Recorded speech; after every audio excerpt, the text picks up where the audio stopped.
pasti beda rencananya. Enggak sesuai dengan janji Tuhan. Ya. Mungkin Tuhan sudah menempatkan kalian, sudah merencanakan kalian untuk menjadi seorang yang sukses di bidang hal, misalkan marketplace atau apapun ya. Cuman mungkin terkadang kita bilang, aduh kok gak sesuai ya Tuhan ya. Kayaknya saya maunya jalannya yang sana gitu loh. Dan Tuhan mencoba membalikan kita, seperti bangsa Israel yang tadi kita baca.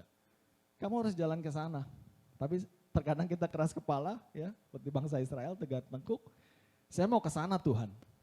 Akhirnya apa? Bangsa Israel 40 tahun ya untuk menuju tanah perjanjian ya. Padahal dia bisa melakukannya selama 3 tahun ya. Tapi dia harus berkeliling dulu selama 40 tahun. Nah sekarang, apakah kalian mau berkeliling selama itu seperti bangsa Israel? Karena tidak mau mendengarkan Tuhan? Ya, nggak mau ya saudara ya, terlalu lama. Lalu yang ketiga,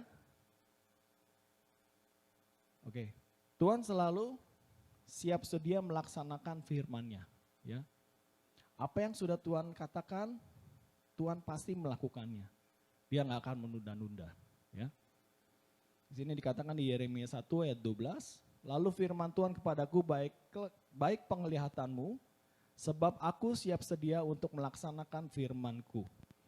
Ini janji Tuhan yang mengangkat Yeremia ya, Nabi Yeremia atas bangsa-bangsa dan kerajaan-kerajaan. Dia untuk mencabut dan merobohkan. Ya. Tuhan Allah memberikan kuasa kepada Yeremia. Ya. Jadi kembali lagi, kuasa firman itu amat dahsyat ya, kuasa firman Tuhan. Dan kekuatan janji firman-Nya sangat teruji ya. Seperti tadi kita baca bangsa Israel, kalau kita baca menyeluruh dari Ulangan, dikatakan bangsa Israel itu sudah banyak ditolong Tuhan, ya, banyak ditolong Tuhan. Mulai dari keluar dari bangsa Mesir, di dalam perjalanan sampai dia masuk ke tanah perjanjian ya. Tapi apakah semuanya bisa masuk ke tanah perjanjian?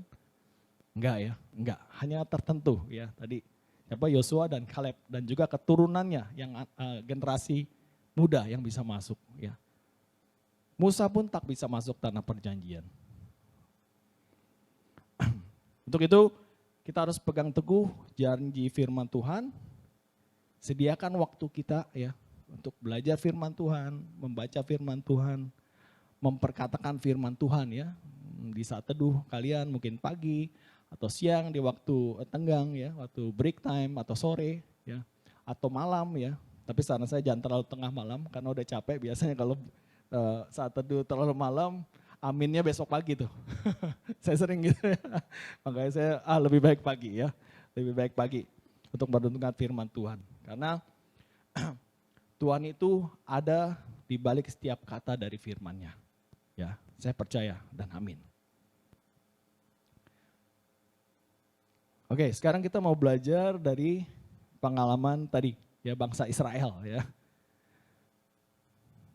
Mereka bersyukur kalau lagi enak ya, tapi mereka menggerutu kalau ada sesuatu hal yang, tidak sesuai dengan keinginan mereka gitu ya. Saya suka nih karikaturnya ya, sangat-sangat inspiratif ya, sangat inspiratif. Di dalam ayat 34 bacaan kita melihat bagaimana respon bangsa Israel ya ketika menghadapi masalah dalam perjalanan mereka menuju tanah Kanaan. Kita tahu bahwa kebaikan Tuhan itu sudah sangat baik ya. Mereka dijagai, dilepaskan dari tangan bangsa Mesir ya yang akan membunuh mereka dikejar ya. Kejar. Tuhan juga membelah ya laut untuk mereka bisa keluar dari bangsa Mesir. Dan juga waktu mereka lapar, mereka kasih mana dan burung puyuh ya untuk makanan mereka. Dan mereka nggak pernah kekurangan ya. Tapi apa yang mereka lakukan untuk Tuhan? Berbeda ya. Komplain lagi ya, komplain lagi. Nggak enak sedikit ya, bersungut-sungut ya, bersungut-sungut. Tuhan, kayaknya susah deh nih jalan di sini. Mendingan saya balik aja lah ke Makati, banyak mall Tuhan. Di sana nggak ada apa-apa gitu. Ya, mau cari Samgyeopsal aja nggak ada gitu loh ya. Gimana nih Tuhan? Khawatir ya, khawatir. Mereka khawatir. Lalu juga banyak kemarahan ya, kejengkelan ya, yang mereka terus lakukan ya, terus lakukan. Sampai-sampai nih ya, Musa pun jengkel ya. Ya saya juga mungkin kalau jadi Musa jengkel. Kalau bisa gue pulangin nih bangsa nih.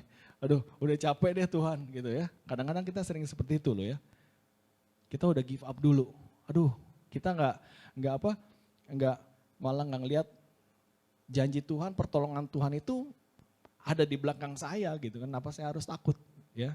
Kalian pun sama ya. Janji Tuhan ada di dalam firman-Nya ya. Percaya itu. Ya, apapun yang kalian hadapi, mungkin sekarang kalian merasa dalam perjalanan hidup kalian, aduh saya merasa agak struggling, saya mulai bosan nih Tuhan, saya mulai down ya, atau mungkin khawatir ya. Setelah ini saya mau ngapain Tuhan ya? Minta sama Tuhan, doa sama Tuhan, baca firman-Nya, pegang janjinya ya. Tuhan pasti memimpin saudara semua ke dalam tanah perjanjian yang Tuhan berikan buat kalian. Saya nggak tahu tanah perjanjian apa yang Tuhan sudah siapkan untuk kalian, bahkan untuk saya. Ya. Jadi bagaimana dengan saudara semua, berapa tahun nih kita mau berjalan untuk bisa menerima janjinya dalam hidup saudara? Pasti nggak mau lama-lama ya. Oke, ini ada 3 hal agar janji Tuhan tergenapi dalam kehidupan kita. Ya. Caranya gimana sih? Saya juga mau ya. Ada shortcutnya enggak ya? Kalau orang sekarang nanya nih, ada shortcutnya enggak supaya saya bisa sampai ke tujuan? Ya, pasti ada ya. Simple sih, ini cuma 3 hal. Yang pertama, harus penuh hati mengikut Tuhan. Ya, jangan setengah-setengah ya. Katakan di Ulangan 1 ayat 36 tadi, kecuali Kaleb bin Yefune, dialah yang akan melihat negeri itu dan kepadanya dan kepada anaknya akan kuberikan negeri yang diinjaknya itu. Karena dengan sepenuh hati ia mengikut Tuhan. Sepenuh hati maksudnya apa? Melakukan secara tadi yang Voice of Pentecost. Secara disengaja, secara intensional ya. Misalkan contohnya kita mau, saya mau bersaat teduh nih ya. Kamu harus komitmen melakukannya secara sengaja. Saya mau bangun jam 6 ya, saya mau baca 3 pasal atau 2 pasal. Jangan enggak intensional. Kalau saya bangun ya Tuhan, saya baca gitu. Kalau saya enggak bangun ya besok lah dari 2 jadi 4 pasal ya gitu ya. Istilahnya di multiple gitu ya. Harus secara intensional ya, bikin keputusan, komitmen ya. Cara yang paling mudah yang ada di firman dikatakan bahwa melakukan ibadah yang sejati. Ya, apa itu? Ya, yaitu mempersembahkan tubuh kita sebagai persembahan yang hidup, yang kudus dan yang berkenan kepada Allah, ya. Bukan melakukan hal-hal yang Allah benci seperti bangsa Israel lakukan. Ya. Jadi melakukan apa? Hal yang berkenan kepada Allah. Supaya, ini penting, saya juga sering wanti-wanti ya kalau bahasa Jakarta ya. Wanti-wanti kepada anak saya, kenapa? Supaya kita tidak menjadi serupa dengan dunia ini. Ya. Agar kita berubah dalam pembaharuan budi kita.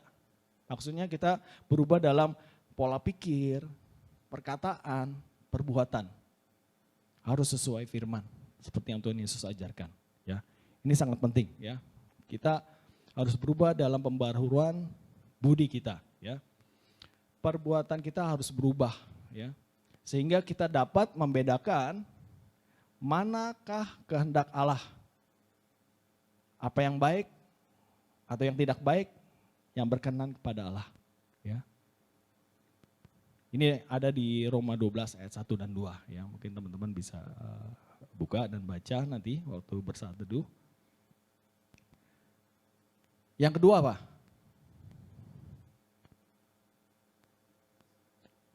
Nah ini tetap semangat ya, tetap semangat ya. Ini selalu, di kantor pun kita selalu mengencourage seluruh employee ya. Semangat, semangat, kejar omset, kejar omset. Semuanya, nggak cuma sales, departemen lain, production. Kebetulan saya kerja di pabrik di Batangas. Biasa kita selalu motivasi ya, tim kita semangat ya. Apapun yang terjadi, sesulit apapun kompetisi di luar ya, kita tetap semangat ya. Karena kenapa? Kalau kita nggak semangat, kita nggak sampai ya. Sama seperti seorang pelari. Kalau mereka mau menuju garis finish ya, kalau dia nggak ada semangat, kira-kira nyampe gak? Nyampe sih, cuman mungkin orang-orang udah pulang baru nyampe gitu ya. Karena semangatnya udah hilang ya. Tetap semangat menantikan janji Tuhan. Seperti di ayat 38 dikatakan, Yosua bin Nun pelayanmu, dialah yang akan masuk ke sana. Berilah kepadanya semangat, sebab dialah yang akan memimpin orang Israel sampai mereka memiliki negeri itu. Ya. Jadi ini hidup kita harus berubah ya, harus berubah. Tetap semangat memandang pada salib Yesus ya.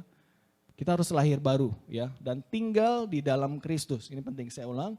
Tinggal di dalam Kristus supaya Kristus di dalam kita ya. Kenapa? Kalau kita saja yang menjalani ya kehidupan, mengatasi masalah sendiri tanpa Kristus ada di dalam kita ya. Orang Jakarta bilang walhasil ya, sulit untuk dijangkau ya.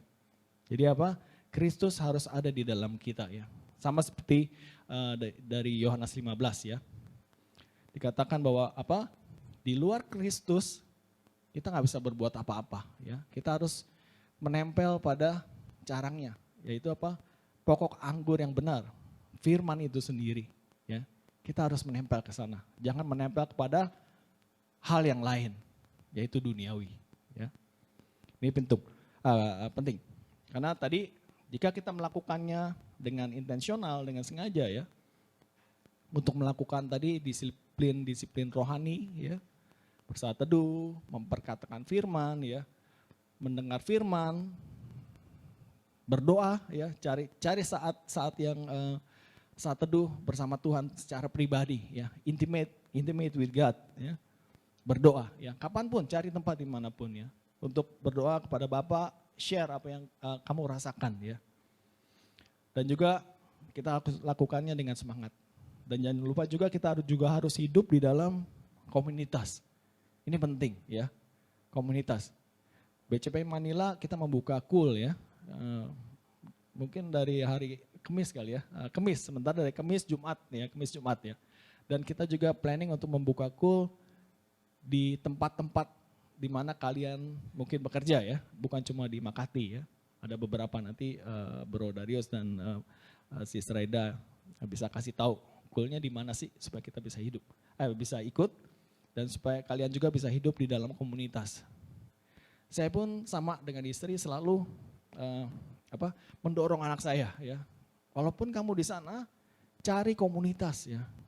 Komunitas yang benar itu penting ya. Bayangin kalau kita hidupnya di komunitas gangster ya, atau drug sellers ya. Kira-kira saya bisa ke bawah enggak? Ya.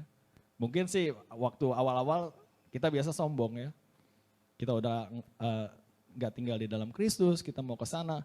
Saya mau menyampaikan firman Tuhan, saya mau ikut ke sana.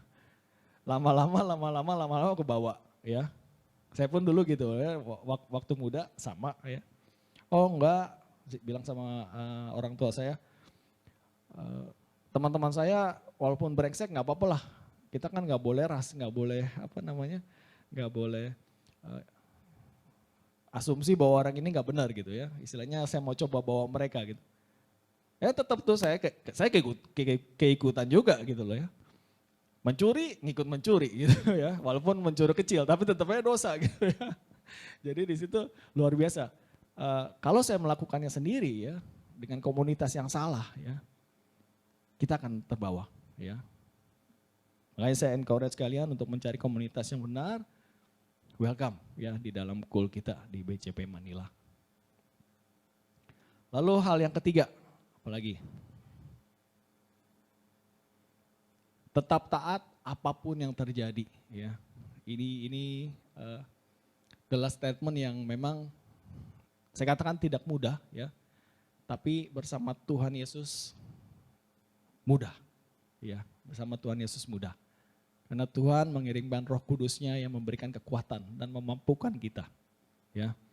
Karena itu kita jangan pernah ragu lagi ya tentang janji Tuhan yang sudah dituliskan di dalam firman Tuhan ya.